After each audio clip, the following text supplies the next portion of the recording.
The verge of a ridiculously active weekend of international football as Copa America and Women's World Cup keep on keeping on, while Euro 2016 qualifying springs back into action. I am buzzing with anticipation over what's to come and still in awe of a couple of things that went down last night in Chile.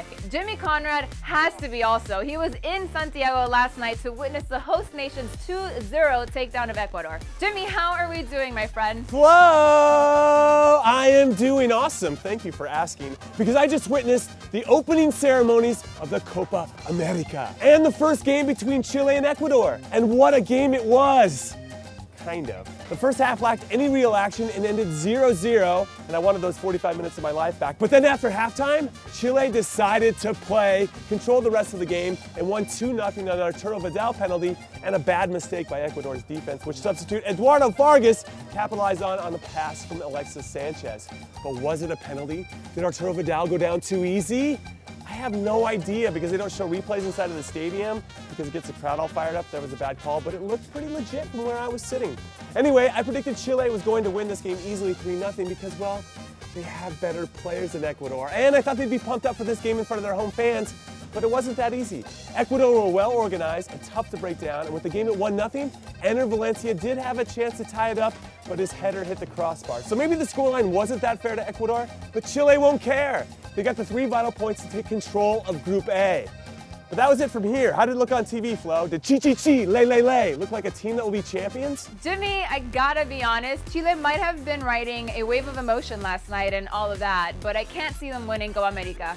This isn't a perfect comparison, but even Brazil wasn't able to win a tournament in their home country last year. So Jordan next tattoo guy and company can definitely dream, but it seems to me pretty unlikely. Although, here's something that seemed pretty unlikely until recently, but now seems inevitable. Carlos Tevez returns to Boca Juniors. The current Juventus striker has made no secret of his desire to one day return to his boyhood club, but rumor has it might happen even sooner than later, with numerous outlets reporting that if he's up for it, so are Boca and Juve. Juve is growing increasingly frustrated with the 31-year-old Argentinian as he decides his immediate future, and the club could probably get more money for one of their prized assets by selling him to Liverpool, another club interested in his services. But if El Apache wants a homecoming to happen, the two clubs seem to be ready to make the finances work. Personally, vamos Apache, te queremos! That means I'm thrilled in Spanish. Nothing beats playing back home, especially for Boca Juniors. Have you guys seen what goes on during those games besides awesome soccer? Their fans are insane, like everything's on fire. But what do you think? Should he still have his eye on Europe and the Prem? Let me know below. And hey, soccer girl problems, let me know what's going on above. So bad. In Canada, specifically at the Women's World Cup, where the United States get to renew their aggressions with Sweden and former coach Pia Sundhage. Drama alert! So it's our second to last day here in Winnipeg, thank God. And the US is playing Sweden tonight. Pia Sundhage, former U.S. coach and now Sweden head coach, renowned for her laid-back and calm nature, had quite a few key phrases to say regarding her ex-players. She said players such as Hope Solo and Carly Lloyd were difficult to coach. When she felt that we had faith in her, she could be one of the best players, Sundhage said. But if she began to question that faith, she could be one of the worst. Pia even had something to say about starting U.S. forward Abby Wambach, stating, "I told her if I stayed, you would be a sub.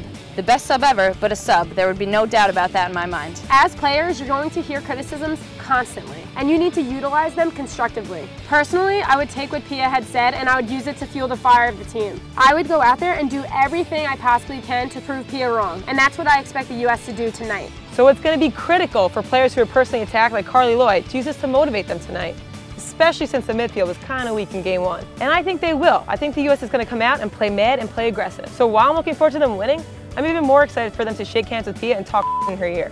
You, Pia. We liked you. We trusted you. So that's it here. We'll see you tomorrow after the U.S. win. We hope. Thank you, girls. Enjoy the match, and don't get too crazy with that smack talk. You never know